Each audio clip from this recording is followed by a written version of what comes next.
கர்த்தர் இந்த ஆகஸ்ட் மாதம் நமக்கு ஒரு வாக்குத்தத்தம் கொடுக்கிறார். நான் உனக்கு முன்பாக திறந்த வாசலை வைத்திருக்கிறேன்.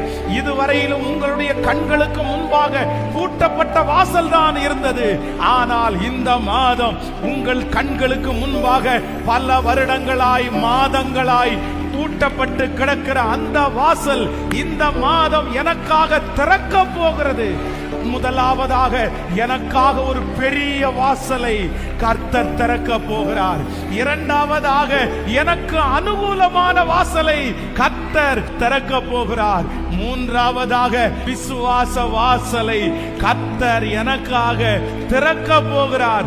நான்காவதாக கர்த்தராலே எனக்கு ஒரு வாசல் இந்த மாதம் திறக்க போகிறது.